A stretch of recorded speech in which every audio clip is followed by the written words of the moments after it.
Welcome to my YouTube channel Anjali Devadas Biohub. ഇന്ന് നമ്മൾ discuss ചെയ്യുന്ന ടോപ്പിക് കോംപ്ലിമെന്റ് സിസ്റ്റം. അപ്പോൾ നമുക്ക് ടോപ്പിക്കിലേക്ക് പോകാം. Complement system first discovered by Julius Bordet in 1895 and named complement by Paul Ehrlich due to its enhancement of antibody action. അപ്പോൾ ഈ ഒരു കോംപ്ലിമെന്റ് സിസ്റ്റം എന്ന് പറയുന്ന ഇത് ഡിസ്ക്രൈബ് ചെയ്തത് ജൂലിയസ് ബോർഡറ്റ് ആണ്.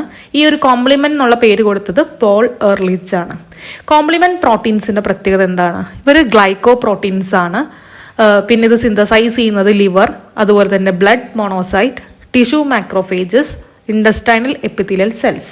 ഇതിങ്ങനെ ബ്ലഡിൽ ഒരു ഇനാക്റ്റീവ് ഫോമിൽ ഇങ്ങനെ സർക്കുലേറ്റ് ചെയ്തിരിക്കും. അതുകൊണ്ട് നമ്മളിവരെ സൈമോജൻസ് അല്ലെങ്കിൽ പ്രോ എൻസൈംസ് എന്നാണ് പറയുന്നത്. പിന്നെ ഈ ഒരു കോംപ്ലിമെന്റ് പ്രോട്ടീൻസിനെ നമ്മൾ എഴുതുന്നത് C1 to C1 C2 C3 അങ്ങനെ C1 to C9 ആ രീതിയിലാണ് എഴുതുന്നത്. ചില സമയത്ത് നമ്മൾ ലെറ്റേഴ്സ് കൊണ്ട് റെപ്രസെന്റ് ചെയ്യാറുണ്ട്. അതായത് ഫാക്ടർ D, ഫാക്ടർ P അങ്ങനെയൊക്കെ പറഞ്ഞ് ചെയ്യാറുണ്ട്. Okay, so complement system describe ചെയ്തത് ജൂലിയസ് ബോർഡറ്റ് ആണ്. ഈ ഒരു കോംപ്ലിമെന്റ് എന്നുള്ള പേര് കൊടുത്തത് പോൾ എർലിച്ച് ആണ്. അതിൻ്റെ പ്രത്യേകത എന്ന് പറഞ്ഞാൽ അത് ഗ്ലൈക്കോ പ്രോട്ടീൻസ് ആണ്. ഇത് സിന്തസൈസ് ചെയ്യുന്നത് ലിവറും blood monocyte, tissue macrophages, intestinal epithelial cells ആണ്. ഇതിങ്ങനെ ഇനാക്റ്റീവ് ഫോമിലാണ് സർക്കുലേറ്റ് ചെയ്യുന്നത്. അതുകൊണ്ട് നമ്മൾ ഇതിനെ സൈമോജൻസ് അല്ലെങ്കിൽ പ്രോ എൻസൈംസ് എന്ന് പറയും. ഓക്കെ, അപ്പോൾ ഇതിൽ നമ്മൾ എന്താണ് C1 to C9 ഉള്ള രീതിയിലാണ് ഡിസിഗ്നേറ്റ് ചെയ്യുന്നത്. പിന്നെ ലെറ്റേഴ്സിൻ്റെ രൂപത്തിൽ നമ്മൾ പറയാറുണ്ട്. അപ്പോൾ ഇത് ഈ കോംപ്ലിമെന്റ് സിസ്റ്റം എപ്പോഴാണ് ആക്ടിവേറ്റ് ചെയ്യുന്നത്? ഒരു ആന്റിജൻ ആന്റിബോഡി കോംപ്ലക്സ് കാണുമ്പോഴോ അല്ലെങ്കിൽ നേരിട്ട് ആ ഒരു പാത്തജന്റെ ഡയറക്റ്റ് സ്റ്റിമുലസ് കിട്ടുമ്പോഴൊക്കെയാണ് ഇതിങ്ങനെ ഒരു കാസ്കേഡ് പോലെ പ്രവർത്തിച്ചുകൊണ്ടിരിക്കും. അതായത് ഒരെണ്ണം മറ്റാളെ ആക്ടിവേറ്റ് ചെയ്യും, അയാൾ അടുത്ത ആൾ ആക്ടിവേറ്റ് ചെയ്യും. ആ രീതിയിൽ ഇങ്ങനെ ഒരു കാസ്കേഡ് പോലെയാണിത് പോകുന്നത്. ഇനി ഈ ഒരു കോംപ്ലിമെന്റ് പ്രോട്ടീൻസ് 2 ഫ്രാഗ്മെന്റ്സുകളുണ്ട്. അതായത് A ഫ്രാഗ്മെന്റ് അതുപോലെ തന്നെ B ഫ്രാഗ്മെന്റ്. B ഫ്രാഗ്മെന്റ് ആണ് പാത്തജനായിട്ട് ബൈൻഡ് ചെയ്യുന്നത്. അതായത് B ഫ്രാഗ്മെന്റ് ആണ് എപ്പോഴും ലാർജർ ഫ്രാഗ്മെന്റ് എന്ന് പറയുന്നത്. A ഫ്രാഗ്മെന്റ് എപ്പോഴും ഡിഫ്യൂസ് ചെയ്തിട്ട് അതൊരു അനാഫില ടോക്സിൻസ് ആയിട്ട്, അതായത് ഇൻഫ്ലമേഷൻസ് ഒക്കെ ഉണ്ടാക്കുന്ന അനാഫില ടോക്സിൻസ് ആയിട്ടാണ് ആക്ട് ചെയ്യുന്നത്.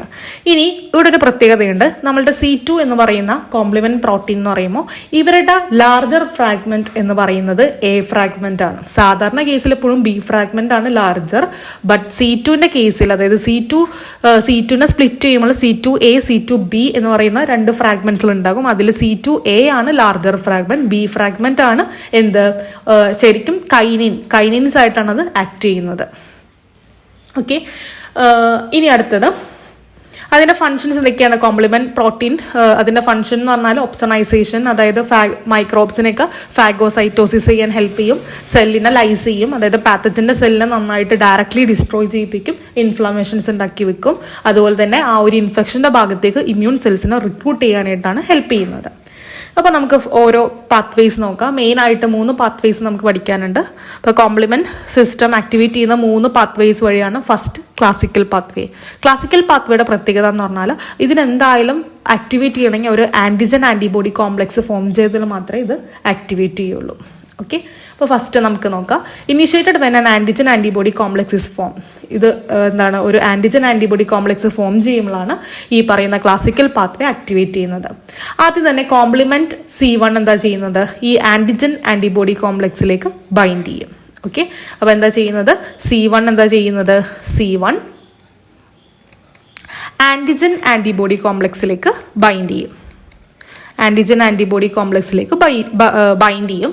C1 എന്ന് പറയുമ്പോൾ അതൊരു കോംപ്ലക്സ് ആണ്. അതായത് അതിൽ ആരൊക്കെയുണ്ട്? അതിൽ C1Q, അതുപോലെ തന്നെ C1R, അതുപോലെ തന്നെ C1S. ഓക്കെ, അതായത് ഒരു C1Q, 2 C1R, 2 C1S, ഇങ്ങനെ ഒരു കോംപ്ലക്സ് ആണ് C1 എന്ന് പറയുന്നത്. ആദ്യം തന്നെ നമ്മളുടെ C1Q എന്താ ചെയ്യുന്നത്? C1Q ആന്റിബോഡിയുടെ FC റീജിയനിലേക്ക് വന്ന് ബൈൻഡ് ചെയ്യും. ഓക്കെ, ഏറ്റവും ഫസ്റ്റ് ആരാണ് ബൈൻഡ് ചെയ്യുന്നത്? C1 കോംപ്ലക്സിലുള്ള C1Q ആന്റിബോഡിയുടെ FC റീജിയനിലേക്ക് വന്ന് ബൈൻഡ് ചെയ്യും. അന്നേരം എന്ത് സംഭവിക്കും? അന്നേരം C1Rഉം അതുപോലെ തന്നെ C1Sഉം ആക്ടിവേറ്റ് ചെയ്യും.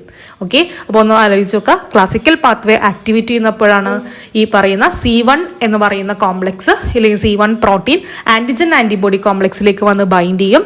ഈ C1 കോംപ്ലക്സിലുള്ള C1Q ആണ് ആന്റിബോഡിയുടെ FC റീജിയനിൽ വന്ന് ബൈൻഡ് ചെയ്യുന്നത്. അന്നേരം C1Rഉം C1Sഉം ആക്ടിവേറ്റ് ചെയ്യുന്നു. ഓക്കെ, ഇനി എന്താ സംഭവിക്കാം? ഈ പറയുന്ന C1s എന്ത് ചെയ്യും? C1s നമ്മളുടെ C2വിനെയും അതുപോലെ തന്നെ C4നെയും ആക്ടിവേറ്റ് ചെയ്യിപ്പിക്കും. ഓക്കെ, C1s എന്താ ചെയ്യുന്നത്? C2നെയും, അതായത് ഇപ്പോൾ എന്താ സംഭവിക്കണം, ഏറ്റവും ഫസ്റ്റ് തന്നെ C1q ആൻറ്റിബോഡിയുടെ FC റീജിയനിൽ വന്ന് ബൈൻഡ് ചെയ്തു. അന്നേരം C1rഉം C1sഉം ആക്ടിവേറ്റ് ചെയ്തിട്ടുണ്ട്. അതിൽ ഈ C1s എന്താ ചെയ്യുന്നത്? C2നെയും C4നെയും ആക്ടിവേറ്റ് ചെയ്യിക്കും. അപ്പോൾ എന്ത് സംഭവിക്കും? ഈ C2ഉം C4ഉം സ്പ്ലിറ്റ് ചെയ്യും. C2 സ്പ്ലിറ്റ് ചെയ്ത് C2aയും അതുപോലെ തന്നെ C2b ആയിട്ട് മാറും. ഓക്കെ, അതുപോലെ തന്നെ C4ഉം എന്ത് ചെയ്യുന്നുണ്ട്? സ്പ്ലിറ്റ് ചെയ്യുന്നുണ്ട്. എങ്ങനെയാണ് സ്പ്ലിറ്റ് ചെയ്യുക? C4aയും അതുപോലെ തന്നെ C4b ആയിട്ട് മാറുന്നുണ്ട്. ഓക്കെ, ഇനി എന്താ സംഭവിക്കാം?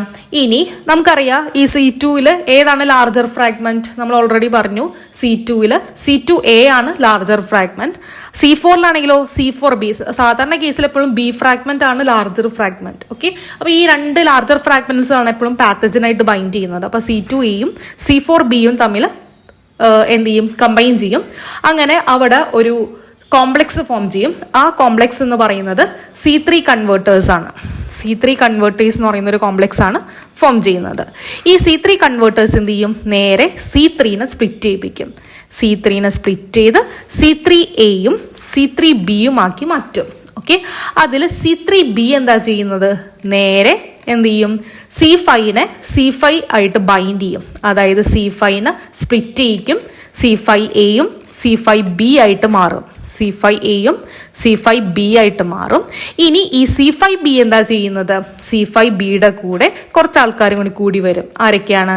C6, C7, C8, C9 ഇത്രയും ആൾക്കാരും കൂടി ചേർന്നാണ് MAC കോംപ്ലക്സ്, അതായത് മെംബ്രെയിൻ അറ്റാക്ക് കോംപ്ലക്സ് ഫോം ചെയ്യുന്നത്. ഇതാണ് classical pathway. Membrane attack complex form ചെയ്ത് കഴിഞ്ഞാൽ ആ ഒരു പാത്തജന്റെ സെല്ലിൽ കുറേ പോഴ്സുകളൊക്കെ ഉണ്ടാക്കി സെല്ലിലുള്ള കണ്ടൻസുകളൊക്കെ പുറത്തേക്ക് ഇട്ട് ആ ഒരു സെല്ലിന് ഡെത്ത് സംഭവിക്കും. സെല്ലൈസിസ്, അതായത് ഹോസ്റ്റ് സെല്ലിനെ നശിപ്പിച്ച് കളയും. ഓക്കെ, ഇതാണ് ക്ലാസിക്കൽ പാത്വേ. ഓക്കെ, എന്താ പറയുന്നത്? C1 കോംപ്ലക്സ് ആക്ടിവേറ്റ് ചെയ്യുന്നത് ഒരു ആന്റിജൻ ആന്റിബോഡി കോംപ്ലക്സ് ട്രിഗർ ചെയ്യുമ്പോഴാണ്. C1 കോംപ്ലക്സ് എന്ന് പറയുമ്പോൾ അതിൽ C1q, C1r, C1s ഇത്രയും അടങ്ങിയതാണ് C1 കോംപ്ലക്സ് എന്ന് പറയുന്നത്. ആദ്യം നമ്മളുടെ C1q ആന്റിബോഡിയുടെ FC റീജിയനായിട്ട് ബൈൻഡ് ചെയ്യും. അന്നേരം C1rഉം C1sഉം ആക്ടിവേറ്റ് ചെയ്യും. C1s ആക്ടിവേറ്റ് ചെയ്താൽ അത് നേരെ C2നെയും C4നെയും ആക്ടിവേറ്റ് ചെയ്യിക്കും. C2 സ്പ്ലിറ്റ് ചെയ്ത് C2aയും C2b ആവും. C4 സ്പ്ലിറ്റ് ചെയ്തിട്ട് C4aയും C4b ആക്കും. ഇവരുടെ larger fragments that is C2a and C4b combine ചെയ്ത് C3 കൺവേർട്ടേഴ്സ് ഫോം ചെയ്യും. C3 കൺവേർട്ടേഴ്സ് C3നെ C3aയും C3b ആക്കി മാറ്റും. C3b നേരെ C5 പോയി ബൈൻഡ് ചെയ്യും. C5നെ സ്പ്ലിറ്റ് ചെയ്ത് C5aയും C5b ആക്കി മാറ്റും. C5bയുടെ കൂടെ കുറെ ആൾക്കാർ C6, C7, C8, C9 ഒക്കെ ചേർന്ന് MAC കോംപ്ലക്സ് ഫോം ചെയ്യും. അങ്ങനെ സെല്ലൈസിസ് സംഭവിക്കും. ഇതാണ് ക്ലാസിക്കൽ പാത്വേ. ഓക്കെ അല്ലേ? ഇനി അടുത്തതാണ് ആൾട്ടർനേറ്റ് പാത്വേ. ആൾട്ടർനേറ്റ് പാത്വേ എന്ന് പറയുന്നത് ആന്റിബോഡി ഇൻഡിപെൻഡന്റ് ആണ്. This pathway operate without antibody and is part of innate immunity yielding the same product C5b as the classical pathway. അതായത് നമുക്ക് ഇവിടെ നോക്കാം. ഇവിടെ 4 പ്രോട്ടീൻസുകളാണുള്ളത്. C3, അതുപോലെ തന്നെ factor B, factor D, factor P. Factor Pനെയാണ് പ്രൊപ്പേർഡീൻ. ഓക്കെ, അപ്പോൾ എന്താണ് C3യുടെ കൂടെ വേറെ 3 ആൾക്കാരുണ്ട്, ഫാക്ടർ B, D, P. അപ്പോൾ നമുക്ക് ഫസ്റ്റ് നോക്കാം. ഇവിടെ ആദ്യം തന്നെ ആക്ടിവേറ്റഡ് വിത്തൗട്ട്, ഇവിടെ ആന്റിജൻ ആന്റിബോഡി കോംപ്ലക്സ് വേണമെന്നൊന്നുമില്ല. കാരണം നമ്മുടെ ക്ലാസിക്കൽ പാത്വേക്ക് മാത്രമേ ആന്റിജൻ ആന്റിബോഡി കോംപ്ലക്സ് ഉണ്ടെങ്കിൽ വർക്ക് ചെയ്യുള്ളൂ എന്നുള്ളൂ. ഇവിടെ ആൾട്ടർനേറ്റ് പാത്വേയിൽ അങ്ങനെയൊന്നുമില്ല. ഇവർക്ക് നേരെ ആ ഒരു പാത്തജനെ കണ്ടാൽ മതി. ഓക്കെ, അപ്പോൾ ഇവിടെ ഒരു പാത്തജൻ വരെയാണ്. സോ ഈ ഒരു പാത്തജൻ എന്താ ചെയ്യുന്നത്? പാത്തജൻ നേരെ C3നെ ആക്ടിവേറ്റ് ചെയ്യിക്കും. C3 എന്ത് ചെയ്യും? C3 സ്പ്ലിറ്റ് ചെയ്തിട്ട് C3aയും അതുപോലെ തന്നെ C3b ആയിട്ട് മാറും. C3bയുടെ കൂടെ കുറച്ച് ആൾക്കാർ, കുറച്ച് ഫാക്ടേഴ്സ് കൂടി ചേരും. ഏതൊക്കെയാണ്? Factor B, D, P.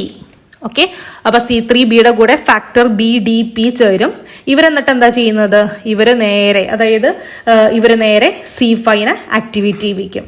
Okay, C5നെ ആക്ടിവേറ്റ് ചെയ്യിക്കുമ്പോൾ C5 സ്പ്ലിറ്റ് ചെയ്യുന്നു. C5 സ്പ്ലിറ്റ് ചെയ്യുമ്പോൾ C5aയും C5bയും ഫോം ചെയ്യുന്നു. അതിൽ C5b ആണ് ലാർജർ ഫ്രാഗ്മെന്റ്. ഈ ലാർജർ ഫ്രാഗ്മെന്റിന്റെ കൂടെ C6, 7, 8, 9 ഇവരൊക്കെ ചേർന്ന് MAC കോംപ്ലക്സ് ഫോം ചെയ്യുന്നു. ഇതാണ് എന്ത് ആൾട്ടർനേറ്റ് പാത്വേ. ഓക്കെ, ആൾട്ടർനേറ്റ് പാത്വേയുടെ പ്രത്യേകത എന്ന് പറഞ്ഞാൽ അവർക്ക് എന്താണ് ആന്റിജൻ ആന്റിബോഡി കോംപ്ലക്സിന്റെ ആവശ്യമൊന്നുമില്ല. കണ്ടോ, activated without antigen antibody complex. ഇവിടെ എന്താണ് പാത്തജന്റെ പ്രസൻസിൽ തന്നെ എന്താ സംഭവിക്കുക, C3 സ്പ്ലിറ്റ് ചെയ്ത് C3A C3B ആയിട്ട് മാറുന്നുണ്ട്. C3B എന്താ ചെയ്യുന്നത്, ഫാക്ടർ BDP കൂടെ ബൈൻഡ് ചെയ്യുന്നു. അന്നേരം അവരെന്താ ചെയ്യുന്നത്, C5 ആക്ടിവേറ്റ് ചെയ്യും. അപ്പൊ C5 സ്പ്ലിറ്റ് ചെയ്ത് C5A + C5B ആയിട്ട് മാറും. അതിൽ C5B C6 C7 C8 C9 കൂടെ കമ്പൈൻ ചെയ്ത് മെംബ്രെയിൻ അറ്റാക്ക് കോംപ്ലക്സ് ഫോം ചെയ്യുന്നു. ഇതാണ് ഇതാണ് അൾട്ടർനേറ്റ് പാത്വേ എന്ന് പറയുന്നത്. ഇനി ഏറ്റവും മൂന്നാമത്തെ പാത്വേ, ലാസ്റ്റ് പാത്വേ ആണ്, അതാണ് ലെക്റ്റിൻ പാത്വേ. ഇതും ആന്റിബോഡി ഇൻഡിപെൻഡന്റ് ആണ്. പിന്നെ ഇതിന് ക്ലാസിക്കൽ പാത്വേ ആയിട്ട് ചില സിമിലാരിറ്റീസ് കാണിക്കുന്നുണ്ട്. Okay, so lectin are protein that recognise and bind to sugar and this pathway is activated when mannose binding lectin bind to mannose residues on microbes. അതായത് മൈക്രോബ്സിന്റെ cell മെംബ്രെയിനിൽ കുറച്ച് mannose residues ഉണ്ട്. അതായത് പാത്തജന്റെ cell മെംബ്രെയിനിൽ കുറച്ച് mannose residues ഉണ്ട്. ഈ mannose റെസിഡ്യൂസിനോടാണ് ആദ്യം പോയി MBL ബൈൻഡ് ചെയ്യുന്നത്. MBL എന്ന് പറഞ്ഞാൽ മാനോസ് ബൈൻഡിങ് ലെക്റ്റിൻ. ഓക്കെ, അപ്പൊ MBL എവിടെ പോയി ബൈൻഡ് ചെയ്യും, പാത്തജന്റെ മാനോസിൽ പോയി ബൈൻഡ് ചെയ്യും. ഓക്കെ, അവിടെ വെച്ചിട്ടാണ് ഇത് സ്റ്റാർട്ട് ചെയ്യുന്നത്. അപ്പൊ നമുക്ക് നോക്കാം, ഇതൊരു ആന്റിബോഡി ഇൻഡിപെൻഡന്റ് ആണ്, activated by pathogen membrane containing mannose. അപ്പൊ മാനോസ് അടങ്ങുന്ന പാത്തജൻ മെംബ്രെയിനെ കാണുമ്പോഴാണ് ഇത് ആക്ടിവേറ്റ് ചെയ്യുന്നത്. അപ്പൊ നമുക്ക് ഫസ്റ്റ് നോക്കാം. ആദ്യം തന്നെ MBL എന്താ ചെയ്യുന്നത്, MBL നേരെ പോയി പാത്തജന്റെ മാനോസിൽ വന്ന് ബൈൻഡ് ചെയ്യും. ഓക്കെ, മാനോസിലേക്ക് വന്ന് ബൈൻഡ് ചെയ്യും. അന്നേരം എന്താ സംഭവിക്കുക, ഈ ഒരു MBLന്റെ കൂടെ കുറെ ആൾക്കാരും കൂടെ അസോസിയേറ്റ് ചെയ്യും. അതായത് MBLന്റെ കൂടെ MBL അസോസിയേറ്റഡ് പ്രോട്ടിയേസസുകൾ ആഡ് ചെയ്യും. MBL അസോസിയേറ്റഡ് പ്രോട്ടിയേസ് ആണ് MASP1 ആൻഡ് MASP2. ഓക്കെ, അപ്പൊ എന്താണ്, MBL ആയി തന്നെ മാനോസിൽ പോയി ബൈൻഡ് ചെയ്യും. അതിന്റെ കൂടെ കുറച്ച് ആൾക്കാരും കൂടി കൂടിച്ചേരും. ആ ആൾക്കാരാണ് MASP1, അതുപോലെ തന്നെ MASP2. Okay, MASP1 and MASP2 ഇവർ MBLന്റെ കൂടെ ബൈൻഡ് ചെയ്യും. ഈ ഒരു കോംപ്ലക്സ്, അതായത് MBLന്റെ കൂടെ MASP1 MASP2 എന്ന് പറയുന്നത് നമ്മളുടെ C1 കോംപ്ലക്സിനോട് സിമിലർ ആണ്. C1 കോംപ്ലക്സ് നമ്മൾ ഏറ്റവും ഫസ്റ്റ് ക്ലാസിക്കൽ പാത്വേയിൽ പറഞ്ഞായിരുന്നു. C1 കോംപ്ലക്സ് എന്ന് പറഞ്ഞാൽ അതിൽ ആരൊക്കെയുണ്ട്, അതിൽ C1Q C1R C1S ഇങ്ങനെ ഇത്രയും അടങ്ങുന്ന ഒരു കോംപ്ലക്സ് ആണ് നമ്മൾ ഫസ്റ്റ് ക്ലാസിക്കൽ പാത്വേയിൽ പറഞ്ഞായിരുന്നു. അതേ കോംപ്ലക്സിനോട് പോലെ തന്നെ സിമിലാരിറ്റി ആയിട്ടുള്ള ഒരു കോംപ്ലക്സ് ആണ് ഈ പറയുന്ന MBL MASP1 MASP2 എന്ന് പറയുന്ന ഈ ഒരു കോംപ്ലക്സ്. ഓക്കെ, ബാക്കി കഥകളൊക്കെ പഴയതുപോലെ തന്നെ. അതായത് ഇപ്പോൾ ഇതൊരു സിമിലാരിറ്റി, അതായത് C1 പോലെ തന്നെയായിരുന്നു. നമുക്ക് ഓർമ്മയില്ലേ, ഇതിൽ ഫസ്റ്റ് ക്ലാസിക്കൽ പാത്വേയിൽ C1Q വന്ന ആന്റിബോഡിയുടെ FC റീജിയനിൽ വന്ന് ബൈൻഡ് ചെയ്യുമ്പോൾ C1R C1S ആക്ടിവേറ്റ് ചെയ്യുന്നു. അന്നേരം C1S എന്താ ചെയ്യുന്നത്, C2 അതുപോലെ തന്നെ C4 ക്ലീവ് ചെയ്യുന്നു എന്നാണ് നമ്മൾ ക്ലാസിക്കൽ പാത്വേയിൽ പറഞ്ഞത്. സോ ഇവിടെയും അതുപോലെ തന്നെ എന്താ സംഭവിക്കുക, ഈ ഒരു MASP1 MASP2 MBL എന്ന് പറയുന്നത് C1 കോംപ്ലക്സിനോട് സിമിലർ ആണ്. ഇവർ നേരെ പോയി C2 C4 ക്ലീവ് ചെയ്യുന്നു. കണ്ടോ, ഇവർ നേരെ എന്താ ചെയ്യുന്നത്, C2 C4 ക്ലീവ് ചെയ്യുന്നു. അപ്പോൾ C2 ക്ലീവ് ചെയ്യുമ്പോൾ C2A ആകും, C2B ആകും. C4 ക്ലീവ് ചെയ്യുമ്പോൾ എന്താണ്, C4A ആകും, C4B ആകും. പിന്നെ ഞാൻ ഓൾറെഡി പറഞ്ഞായിരുന്നു, C2ന്റെ ലാർജർ ഫ്രാഗ്മെന്റ് C2A ആണ്, C4ന്റെ ലാർജർ ഫ്രാഗ്മെന്റ് C4B ആണ്.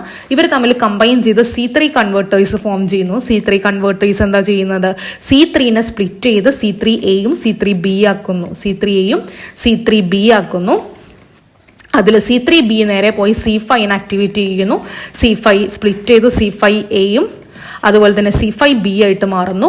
ഈ C5B എന്താ ചെയ്യുന്നത്, C5Bയുടെ കൂടെ C6 7 8 9 ചേർന്ന് MAC കോംപ്ലക്സ് ഫോം ചെയ്യുന്നു.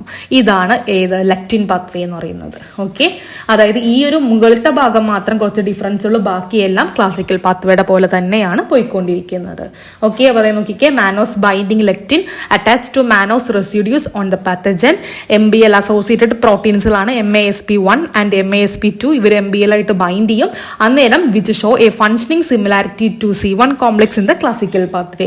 എന്നിട്ട് എന്താ ചെയ്യുന്നത്, ഈ MASP Clive C4 and C2 അന്നേരം എന്താണ് കോംപ്ലക്സിന് ക്ലീവ് ചെയ്യുന്നു. അപ്പോൾ അവർ എന്താണ് C3 കൺവേർട്ടേഴ്സ് ആണ്. ഈ ഒരു കോംപ്ലക്സ് എന്ന് വെച്ചാൽ C3 കൺവേർട്ടേഴ്സ് ആണ്. C3 കൺവേർട്ടേഴ്സ് ഫോം ചെയ്യും. C3 കൺവേർട്ടേഴ്സ് C3നെ C3A C3B ആക്കി മാറ്റുന്നു.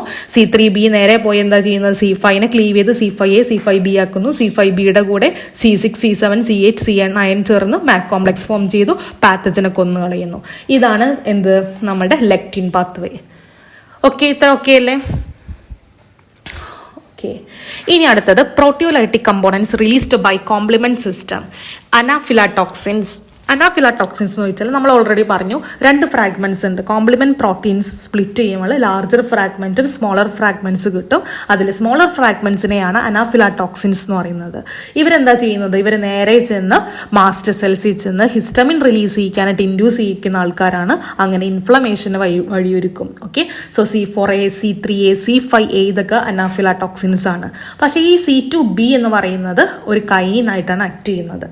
ഓക്കെ, ഇതൊരു കൈനീൻ ആയിട്ടാണ് C2B ആക്ട് ചെയ്യുന്നത്.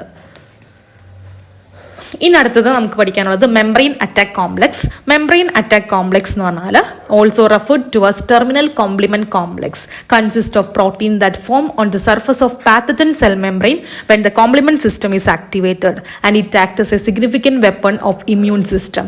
അതായത് നമ്മൾ ഇത്രയും പാത്വേ പറഞ്ഞപ്പോൾ ഏറ്റവും last membrane attack complex form ചെയ്തു എന്ന് പറഞ്ഞു. ഇതെന്താ സംഭവം? ഈ ഒരു മെംബ്രെയിൻ അറ്റാക്ക് കോംപ്ലക്സ് ഫോം ചെയ്യുമ്പോഴാണ് ശരിക്കും ആ ഒരു പാത്തജൻ നശിഞ്ഞു പോകുന്നത്. അതെങ്ങനെയാണ് നോക്കാം. When activated, MAC protein assemble on the infected cell surface forming pores in the cell membrane. അതായത് ഇവരിങ്ങനെ കുറേ പ്രോട്ടീൻസുകൾ കൂടി ഇങ്ങനെ കൂടിച്ചേരുമ്പോൾ എന്താ സംഭവിക്കുക? ഈ പാത്തജൻ്റെ സെൽ സർഫസിൽ കുറേ ഹോൾസുകൾ ഉണ്ടാക്കി വെക്കും. And these pores disturb the membrane integrity leading to cell lysis and death. അപ്പോൾ ഇങ്ങനെ കുറേ ഹോൾസുകൾ ഉണ്ടാക്കി വെക്കുമ്പോൾ സെല്ല് പൊട്ടി അത് സെല്ല് ഡെത്തായി പോകും. അങ്ങനെയാണ് ഹോസ്റ്റ് മരിച്ചു പോകുന്നത്. ഓക്കെ, സോ ഇതാണ് മെംബ്രെയിൻ അറ്റാക്ക് കോംപ്ലക്സ് ചെയ്യുന്നത്. അപ്പോൾ ഈ ഒരു ഫിഗർ നിങ്ങൾ നോക്കിക്കേ. ഈ ഒരു ഫിഗർ കണ്ടോ? കണ്ടോ? ഏറ്റവും ഫസ്റ്റ് എന്താ ചെയ്യുന്നത്? C5Bയുടെ കൂടെ C6 കൂടി ചേർന്ന് C5B C6 കോംപ്ലക്സ് ഫോം ചെയ്യുന്നു. ദേ കണ്ടോ? C5B. ഇത് ഏതാണെന്ന് മനസ്സിലായോ? C5B അതായത് നമ്മൾ ഏറ്റവും ലാസ്റ്റ് പറയൂലേ, C5Bയുടെ കൂടെ C6, C7, C8, C9 ഒക്കെ ചേർന്ന് മാക് കോംപ്ലക്സ് ഫോം ചെയ്തു എന്ന് നമ്മൾ സിമ്പിളായിട്ട് പറയില്ല. അതൊന്ന് കുറച്ച് വിശദീകരിച്ച് ഇവർ പറയണതാണ്. ഇതേ നോക്കിക്കേ, C5B കൂടെ C6 കൂടി ബൈൻഡ് ചെയ്യുമ്പോൾ C5B C6 കോംപ്ലക്സ് ഫോം ചെയ്യും. അന്നേരം C7ഉം C8ഉം ഇവരുടെ കൂടെ ജോയിൻ ചെയ്യുന്നു. അത് കഴിഞ്ഞിട്ട് C9ഉം കൂടി ചേർന്ന് എന്ത് ചെയ്യും? ഇതുപോലെ എന്താണ് ഒരു ഹോള് പോലെ ഫോം ചെയ്യും. അതായത് ഇത് നമ്മളുടെ പാത്തജന്റെ സെല്ലാണ്. പാത്തജന്റെ സെല്ലിൽ ഇങ്ങനെ ഒരു പോൾസ് ഫോം ചെയ്യും. ഓക്കെ, അപ്പോൾ അതേ നോക്കിക്കേ, C5B first bind to C6 creating C5B C6 complex. അത് കഴിഞ്ഞ് C7 C8 ഇവരുടെ കോംപ്ലക്സിലേക്ക് ജോയിൻ ചെയ്യും. പിന്നെ C9 മോളിക്യൂൾസ് ആഡ് ചെയ്യും. അങ്ങനെ ഇവരൊരു റിംഗ് ലൈക്ക് പോർ ആ ഒരു എന്താണ് ഹോസ്റ്റൽ ആ ഒരു പാത്തജന്റെ മെമ്പറിലേക്ക് ഫോം ചെയ്യും. ഓക്കെ, അങ്ങനെ ഈ പോർസ് ഡാമേജ് ചെയ്യും. അങ്ങനെ സെൽ ഡെത്ത് സംഭവിക്കും. ഇതാണ് ഇവിടെ നടക്കുന്നത്. സിമ്പിളായിട്ട് പറഞ്ഞാൽ ഈ മൊത്തം പ്രോട്ടീൻസ്, അതായത് ഈ കോംപ്ലിമെന്റ് പ്രോട്ടീൻസ് ഇങ്ങനെ ഇതിന് ചുറ്റും വരുമ്പോൾ എന്താ സംഭവിക്കുക? അവിടെ കുറേ തുളകൾ ഫോം ചെയ്യും. ആ ഒരു പോൾസ് കാരണം ആ ഒരു സെല്ലിലുള്ള സാധനങ്ങളൊക്കെ പുറത്തേക്ക് പോകുന്ന ആ സെല്ല് ഡെത്ത് സംഭവിക്കും. സെൽ ലൈസ് ചെയ്ത് സെൽ ഡെത്ത് സംഭവിക്കും. ഓക്കെ, ഈ തുളകൾ എവിടെ ഫോം ചെയ്യിക്കുന്നത്? പാത്തജന്റെ മുകളിലാണ്. ഓക്കെ, അതാണ് മാക് കോംപ്ലക്സ് എന്ന് ഉദ്ദേശിക്കുന്നത്. ഇനി ഈ കോംപ്ലിമെന്റ് സിസ്റ്റം എങ്ങനെയാണ് റെഗുലേറ്റ് ചെയ്യാൻ നോക്കാം. ഫസ്റ്റ് പാസീവ് റെഗുലേഷൻ അതായത് ഈ ഒരു എന്താണ് നമ്മളുടെ സെൽസ്, അതായത് ഈ കോംപ്ലിമെന്റ് സിസ്റ്റം ആക്റ്റീവ് ചെയ്യുമ്പോൾ നമ്മളുടെ സെൽസിനൊന്നും പറ്റരുതല്ലോ. അതിനുവേണ്ടി എന്താ മെക്കാനിസം? അതായത് നമ്മളുടെ സെൽസിനൊന്നും പറ്റരുത്, എന്നാൽ പാത്തോജനെ കൊന്നുകളയും ചെയ്യണം. അതുകൊണ്ട് അതെങ്ങനെ ചെയ്യാന്ന് വെച്ചാൽ നമ്മളുടെ സെൽസിൽ എന്താണ് സിയാലിക് ആസിഡ് ധാരാളമുണ്ട്. ഈ സിയാലിക് ആസിഡ് ഉള്ളപ്പോൾ എന്താ സംഭവിക്കുക? ഈ പ്രോട്ടിയേസസ് എന്ന് പറയുന്ന എൻസൈംസിനെ കൊണ്ട് C3B അങ്ങോട്ട് ക്ലീവ് ചെയ്ത് കളയും. C3B ക്ലീവ് ചെയ്താൽ പിന്നെ ബാക്കി C5 കൺവേർട്ടേഴ്സ് ഉണ്ടായി അങ്ങനെ മാക് കോംപ്ലക്സ് ഒന്നും ഫോം ചെയ്യില്ലല്ലോ. അതുകൊണ്ട് നമ്മളുടെ ഹോസ്റ്റ് സെൽസിൽ സിയാലിക് ആസിഡ് കൂടുതലുള്ളത് കൊണ്ട് ഈ പ്രോട്ടിയേസ് എന്ന് പറയുന്ന എൻസൈം ആക്ടിവേറ്റ് ചെയ്ത് C3B ക്ലീവ് ചെയ്ത് കളയും. അപ്പോൾ ആ ഒരു കോംപ്ലിമെന്റ് സിസ്റ്റം നമ്മളുടെ സെൽസിൽ ആക്ടിവേറ്റ് ചെയ്യില്ല. പക്ഷെ മൈക്രോബ്സിൽ ഈ സിയാലിക് ആസിഡ് കുറവുള്ളത് കൊണ്ട് അവരെന്തായാലും അറ്റാക്ക് ചെയ്യും. അതാണ് പാസീവ് റെഗുലേഷൻ എന്ന് പറയുന്നത്. പിന്നുള്ളത് C1 ഇൻഹിബിറ്റർ എന്ന് പറഞ്ഞാൽ ആ നമ്മളുടെ C1 കോംപ്ലക്സിന് അങ്ങോട്ട് ഇൻഹിബിറ്റ് ചെയ്യാനായിട്ടുള്ള കാര്യങ്ങളാണ്. ഓക്കെ, C1 കോംപ്ലക്സിനെ ഇൻഹിബിറ്റ് ചെയ്യാൻ വേണ്ടിയുള്ളതാണ് C1 ഇൻഹിബിറ്റർ. പിന്നെ DK ആക്സിലറേറ്റിംഗ് ഫാക്ടർ അതെന്ന് വെച്ചാൽ C3 കൺവേർട്ടേഴ്സിനെ ഡീഗ്രേഡ് ചെയ്യും. അപ്പോൾ ഇവിടെ C1 ഇൻഹിബിറ്റർ എന്ന് വെച്ചാൽ C1 കോംപ്ലക്സിനെ ഡീഗ്രേഡ് ചെയ്യും. C3 കൺവേർട്ടേഴ്സിനെ ഡീഗ്രേഡ് ചെയ്യുന്നതാണ് DAF, that is DK accelerating factors എന്ന് പറയുന്നത്. ഓക്കെ, അതിൽ നോക്കിക്കേ, ഈ പറയുന്ന C4B അതായത് C4B2A എന്താ ചെയ്യുന്നത്? C4b ഉണ്ടെങ്കിൽ ഫാക്ടർ I ഉപയോഗിച്ച് അതിനെ ക്ലീവ് ചെയ്യാൻ പറ്റും. ഓക്കെ, അതായത് ഈ C4b2a എന്ന് പറയുന്നത് C3 കൺവേർട്ടേഴ്സ് കോംപ്ലക്സ് ആണല്ലോ. ഈ C3 കൺവേർട്ടേഴ്സിനെ നമ്മൾ DK ആക്സിലറേറ്റിംഗ് ഫാക്ടേഴ്സ് ഉപയോഗിച്ച് ആ ഫാക്ടേഴ്സ് ആണ് DAF, CD55, CR1, C4bp. ഇതൊക്കെ എന്തെന്നാണ്? ഇതൊക്കെ DK ആക്സിലറേറ്റിംഗ് ഫാക്ടേഴ്സ് ആണ്. ഈ ഫാക്ടേഴ്സ് ഉപയോഗിച്ച് നമുക്ക് എന്ത് ചെയ്യാൻ പറ്റും? C3 കൺവേർട്ടേഴ്സിനെ നശിപ്പിച്ചളയാൻ പറ്റും. ഇനി സപ്പോസ് അവിടെ C4b എങ്ങാൻ ഉണ്ടെങ്കിൽ അതിനെ നമുക്ക് ഫാക്ടർ I ഉപയോഗിച്ച് ക്ലീവ് ചെയ്ത് കളയാൻ പറ്റും. ഓക്കെ, പിന്നെ ഫാക്ടർ I ഞാൻ പറഞ്ഞല്ലോ, ഫാക്ടർ I ഉണ്ടെങ്കിൽ നമുക്ക് C4bനെയും C3bനെയൊക്കെ എലിമിനേറ്റ് ചെയ്യാൻ പറ്റും. പക്ഷേ ഈ ഫാക്ടർ Iക്ക് ഒരു പ്രത്യേകതയുണ്ട്. ഇവർക്ക് വർക്ക് ചെയ്യണമെങ്കിൽ കുറച്ച് കോ ഫാക്ടേഴ്സിന് ആവശ്യമാണ്. അത് ഹോസ്റ്റ് സെൽസിലുള്ള കോ ഫാക്ടേഴ്സ് ആണ് MCP, CD46, CR1 എന്ന് പറയുന്നത് നമ്മളുടെ ഹോസ്റ്റ് സെൽസിലുള്ള കോ ഫാക്ടേഴ്സ് ആണ്. ബ്ലഡിലാണെങ്കിൽ ഫാക്ടർ H, C4bp എന്നൊക്കെ പറയുന്ന കുറച്ച് കോ ഫാക്ടേഴ്സ് ഉണ്ട്. അപ്പോൾ ഫാക്ടർ I എന്താ ചെയ്യുന്നത്? C3bനെയും C4bനെയൊക്കെ എലിമിനേറ്റ് ചെയ്യുമ്പോൾ കോംപ്ലിമെന്റ് സിസ്റ്റം ആക്ടിവേറ്റ് ചെയ്യില്ല. ഓക്കെ, പിന്നെ പ്രൊട്ടക്റ്റിൻ എന്ന് പറയുന്നത് നമ്മളുടെ മാക്ക് കോംപ്ലക്സ് ഫോം ചെയ്യുന്നത് ഇൻഹിബിറ്റ് ചെയ്യുന്നതാണ് പ്രൊട്ടക്റ്റിൻ. കാർബോക്സി പെപ്റ്റിഡേസ് എന്ന് പറയുന്നത് അനാഫിലാടോക്സിൻസിനെ ഇനാക്ടിവേറ്റ് ചെയ്യും. അനാഫിലാടോക്സിൻസ് നമുക്ക് അറിയാലോ, സ്മോളർ സബ് യൂണിറ്റുകളാണ് അനാഫിലാടോക്സിൻസ്. അവരാണ് ഇൻഫ്ലമേഷൻസ് ഉണ്ടാക്കി വെക്കുന്നത്. അത് ഇനാക്ടിവേറ്റ് ചെയ്യുന്ന ആൾക്കാരാണ് കാർബോക്സി പെപ്റ്റിഡേസസ് എന്ന് പറയുന്നത്. അടുത്തത് biological consequence of complement activation. അതായത് ഈ കോംപ്ലിമെന്റ് പ്രോട്ടീൻസ് ആക്ടിവേറ്റ് ചെയ്യുമ്പോൾ സെല്ല് ലൈസ് ചെയ്യും, ഇൻഫ്ലമേറ്ററി റെസ്പോൺസ് ഉണ്ടാക്കും. ഒപ്സോണൈസേഷൻ എന്ന് പറഞ്ഞാൽ ഈ പറയുന്ന മൈക്രോബിനെ ഫാഗോസൈറ്റോസിസ് ചെയ്ത് നശിപ്പിച്ച് കളയും. പിന്നെ വൈറൽ ന്യൂട്രലൈസേഷൻ എന്ന് വെച്ചാൽ വൈറൽ എൻട്രി ഉണ്ടെങ്കിൽ അതിനെ പ്രിവെന്റ് ചെയ്യാനായിട്ടാണ്. പിന്നെ ക്ലിയറൻസ് ഓഫ് ഇമ്മ്യൂൺ കോംപ്ലക്സ്. ഇതൊക്കെയാണ് എന്ത് complement activation, biological consequence, cell lysis, inducing inflammatory response, opsonization, viral neutralization, clearance of immune complex. അടുത്തത് ഡെഫിഷ്യൻസി ഓഫ് കോംപ്ലിമെന്റ് സിസ്റ്റം. അതായത് ഈ പറയുന്ന C1Q, C1R, C1S, C4, C2 ഇങ്ങനെയുള്ള കോംപ്ലിമെന്റ്സ് ഒക്കെ ഡെഫിഷ്യൻ്റ് ആയി പോയാൽ ചില രോഗങ്ങൾ സംഭവിക്കും. ഏതാണ്? ഇപ്പം ലൂപ്പസ്, ഗ്ലോമറുലോനെഫ്രൈറ്റിസ്, വാസ്കുലറൈറ്റിസ് അങ്ങനെയുള്ള രോഗങ്ങൾ ഉണ്ടാക്കും. അതായത് ക്ലാസിക്കൽ പാത്വേയിൽ ഏതെങ്കിലും പ്രോട്ടീൻസ് ഡെഫിഷ്യൻ്റ് ആകുമ്പോൾ ചില രോഗങ്ങൾ സംഭവിക്കും. ഇപ്പോൾ ഫാക്ടർ D എന്ന് പറയുന്ന സാധനം അത് നമുക്കറിയാം ആൾട്ടർനേറ്റീവ് പാത്വേയിലുള്ളതാണ്. ഫാക്ടർ D, ഫാക്ടർ P അതൊക്കെ ഡെഫിഷ്യൻ്റ് ആകുമ്പോൾ അതനുസരിച്ച് രോഗങ്ങൾ ഉണ്ടാവും. C3 ഡെഫിഷ്യൻ്റ് ആകുമ്പോൾ അതനുസരിച്ച് രോഗങ്ങൾ ഉണ്ടാവും. C1 ഇൻഹിബിറ്റർ എന്ന് പറഞ്ഞാൽ C1നെ ഇൻഹിബിറ്റ് ചെയ്യുന്ന ആൾക്കാരാണ്. അവരില്ലെങ്കിൽ അതനുസരിച്ച് രോഗങ്ങൾ സംഭവിക്കും. ഓക്കെ, അപ്പോൾ അതാണ് ഈ പറയുന്ന കോംപ്ലിമെന്റ് സിസ്റ്റത്തിന്റെ ഡെഫിഷ്യൻസി എന്ന് ഉദ്ദേശിക്കുന്നത്. ഓക്കെ, ഇത്രയേ ഉള്ളൂ. Thank you.